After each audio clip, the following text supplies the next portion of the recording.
ओम नमो भगवते वासुदेवाय। हरे कृष्णा, राधे राधे। आप सभी को वरुथनी एकादशी की ढेर सारी शुभकामनाएं। आप सभी पर भगवान विष्णु के साथ माँ लक्ष्मी जी की भी कृपा सदा सर्वदा बनी रहे। एकादशी तिथि जगत के पालनहार भगवान विष्णु को समर्पित है। वैशाख माह के कृष्ण पक्ष की एकादशी को वरुथनी एकादशी के नाम से जाना जाता है। साल 2024 में वरुथनी एकादशी का व्रत 4 मई दिन शनिवार को किया जाएगा। इस दिन साधक भगवान विष्णु के संग माँ लक्ष्मी जी की पूजा करते हैं और साथ ही जीवन में सुख और शांति के लिए व्रत भी रखते हैं। मान्यता है कि एकादशी के दिन प्रभु भगवान श्री हरि विष्णु की पूजा करने से व्यक्ति की सभी मनोकामनाएं पूर्ण होती हैं और पूजा के दौरान वरुथनी एकादशी व्रत कथा का पाठ भी अवश्य करना चाहिए। इस दिन जो भी वरुथनी एकादशी व्रत की कथा को पढ़ता, सुनता या दूसरों को सुनाता है तो उस साधक को सभी पुण्य फलों की प्राप्ति होती है। तो आज की वीडियो में आप सुनेंगे वरुथनी एकादशी की व्रत कथा। कथा को पूरा अवश्य सुनिएगा क्योंकि कथा को बीच में अधूरा नहीं छोड़ना चाहिए, इससे दोष लगता है। तो चलिए सुनते हैं वरुथनी एकादशी की व्रत कथा। युधिष्ठिर बोले, हे भगवान, मैं आपको नमस्कार करता हूँ। वैशाख मास के कृष्ण पक्ष की एकादशी का क्या नाम है, उसकी कथा क्या है, आप विस्तार पूर्वक मुझसे कहिए। श्री कृष्ण कहने लगे, हे राजेश्वर, इस एकादशी का नाम वरुथनी है। यह सौभाग्य देने वाली और सभी पापों को नष्ट करने वाली तथा अंत में मोक्ष देने वाली एकादशी है। इसकी कथा यह है कि प्राचीन काल में नर्मदा नदी के तट पर मानधाता नामक राजा राज्य करता था। वह अत्यंत दानशील और तपस्वी था। एक दिन जब वह जंगल में तपस्या कर रहा था, तभी ना जाने कहां से एक जंगली भालू आया और राजा का पैर चबाने लगा। राजा पूर्ववत अपनी तपस्या में लीन रहा और कुछ देर बाद पैर चबाते चबाते भालू राजा को घसीटकर पास के जंगल में ले गया। राजा बहुत घबराया, मगर तापस धर्म अनुकूल उसने क्रोध और हिंसा ना करके भगवान विष्णु से प्रार्थना की। करुण भाव से भगवान विष्णु को पुकारा। उसकी पुकार सुनकर भगवान श्री हरि विष्णु प्रकट हुए और उन्होंने चक्र से भालू को मार डाला। राजा का पैर भालू पहले ही खा चुका था। इससे राजा बहुत ही शोकाकुल हुआ। उसे दुखी देखकर भगवान विष्णु बोले, हे वत्स, शोक मत करो। तुम मथुरा जाओ और वरुथनी एकादशी का व्रत रख कर मेरी 12 अवतार मूर्ति की पूजा करो। उसके प्रभाव से पुनः सुदृढ़ अंगों वाले हो जाओगे। इस भालू ने तुम्हें जो काटा है, यह तुम्हारे पूर्व जन्म का अपराध था।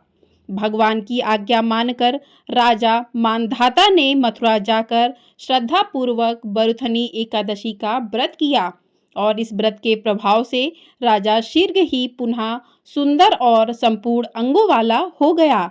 इसी एकादशी के प्रभाव से राजा मानधाता स्वर्ग गया था। जो भी व्यक्ति भय से पीड़ित है, उसे वरुथनी एकादशी का व्रत रखकर भगवान विष्णु का स्मरण करना चाहिए।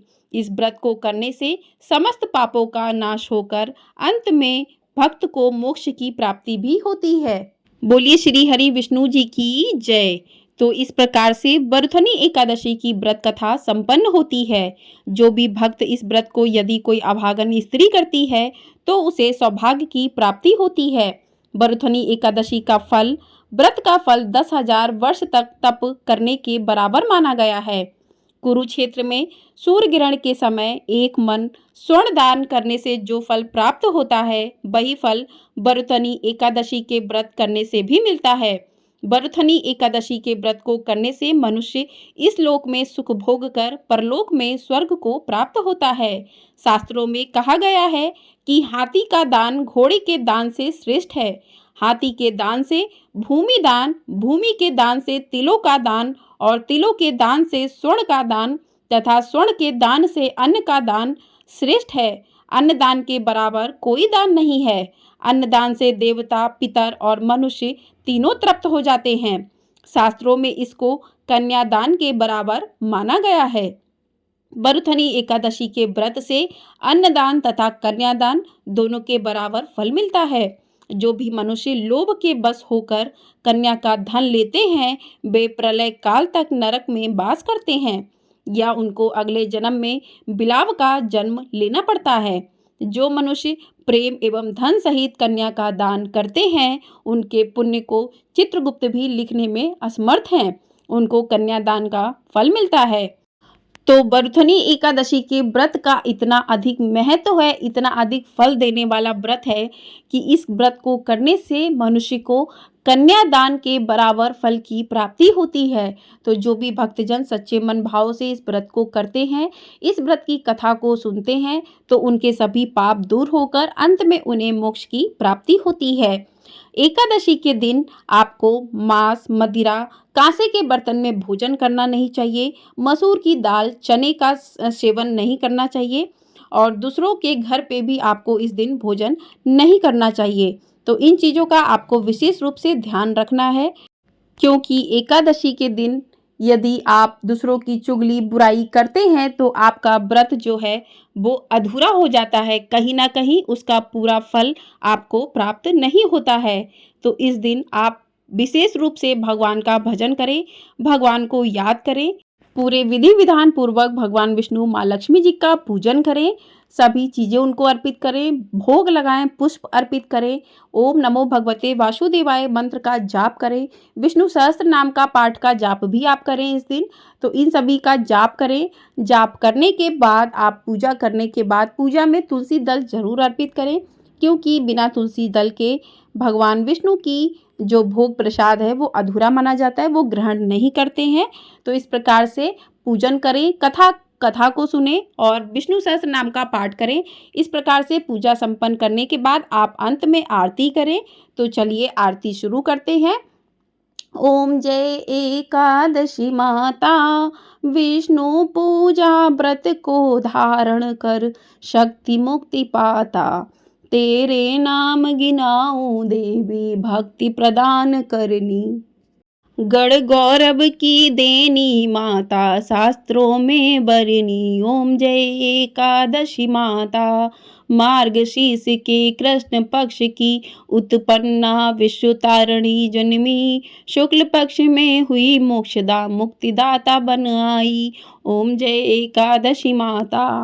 पौष के कृष्ण पक्ष की सफला नामक है, शुक्ल पक्ष में होए पुत्र दा आनंद अधिक रहे। ओम जय एकादशी माता। नाम षट तिला माघ मास में कृष्ण पक्ष आवे, शुक्ल पक्ष में जया कहावे, विजय सदा पावे। ओम जय एकादशी माता। विजया फागुन कृष्ण पक्ष में शुक्ला आमलकी, पाप मोचनी कृष्ण पक्ष में चैत्र महाबली की। ओम जय एकादशी माता। चैत्र शुक्ल में नाम कामदा, धन देने वाली, नाम बरुथनी कृष्ण पक्ष में बैसाख महावाली। ओम जय एकादशी माता। शुक्ल पक्ष में होए मोहिनी, अपरा श्रेष्ठ ज्येष्ठ कृष्ण पक्षी, नाम निर्जला सब सुख करनी, शुक्ल पक्ष रखी। ओम जय एकादशी माता। योगनी नाम आषाढ़ में जानो, कृष्ण पक्ष करनी, देवशयनी नाम कहायो, शुक्ल पक्ष धरनी। ओम जय एकादशी माता। कामिका श्रावण मास में आवे, कृष्ण पक्ष कहिए, श्रावण शुक्ला होए पवित्रता, आनंद से रहिए। ओम जय एकादशी माता। अजा भाद्रपद कृष्ण पक्ष की परिवर्तनी शुक्ला, इंद्रा आश्विन कृष्ण पक्ष में व्रत से भव सागर निकला। ओम जय एकादशी माता। पापा कुंसा है शुक्ल पक्ष में आप हरनहारी, रमा मास कार्तिक में आबे सुखदायक भारी। ओम जय एकादशी माता। देवोत्थानी शुक्ल पक्ष की दुखनाशक मैया, पावन मास में करूं मैं विनती, पाप करो नैया। ओम जय एकादशी माता। परमा कृष्ण पक्ष में होती जन मंगल करनी, शुक्ल मास में होए पद्मिनी, दुख दरिद्र हरनी। ओम जय एकादशी माता। जो कोई आरती एकादशी की भक्ति सहित गावे, जन गुरुदिता स्वर्ग का वासा निश्चय बह पावे। ओम जय एकादशी माता। बोलिए एकादशी मैया की जय। बोलिए श्री हरि विष्णु भगवान की जय। तो इस प्रकार से भगवान श्री हरि विष्णु जी की भी आप आरती कर सकते हैं और एकादशी की आरती भी सुन सकते हैं। इस प्रकार से आरती करने के बाद आप आचमन करें आरती का और आप सभी जनों में आरती दें और स्वयं भी आरती लें, भगवान को भी आरती दें। इस प्रकार से आरती संपन्न होती है और उसके बाद आप भगवान से पूजा में हुई गलतियों के लिए क्षमा याचना करें और उसके बाद जो भी आपने भोग प्रसाद भगवान को लगाया है वो सभी में बांट दें। उसके बाद आप अगले दिन 5 मई दिन रविवार को सुबह व्रत का पारण करें। तो जो भी आपने चौकी स्थापित की है वो स्थापित रहने दीजिए 4 मई को। 5 मई को आपको सुबह पूजा अर्चना विधि विधान पूर्वक करने के बाद ही चौकी को भी हटाना है और व्रत का पारण भी करना है। तो व्रत का पारण आपको 5 मई को सुबह 5:37 से लेकर 8:17 तक, तो ये व्रत के पारण का शुभ मुहूर्त रहेगा। तो इसी शुभ मुहूर्त में आप व्रत का पारण करें। व्रत का पारण करने से पहले आप ब्राह्मणों को दान दक्षिणा अवश्य दें, क्योंकि एकादशी के व्रत का पारण करने से पहले दान दक्षिणा का विशेष महत्व होता है। उसके बाद आपने जो भगवान को भोग अर्पित किया है उसी भोग के साथ आप अपने व्रत का पारण करें और वो भोग सारे जो घर के आपके सदस्य हैं उनमें बांट दें।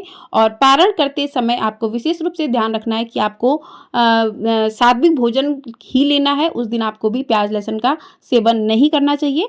तो इस प्रकार से आप व्रत का पारण करें, व्रत की कथा को सुने, आरती करें। इस प्रकार से आपकी एकादशी की पूजा विधि पूरी तरीके से संपन्न हो जाएगी। हरे कृष्णा, राधे राधे।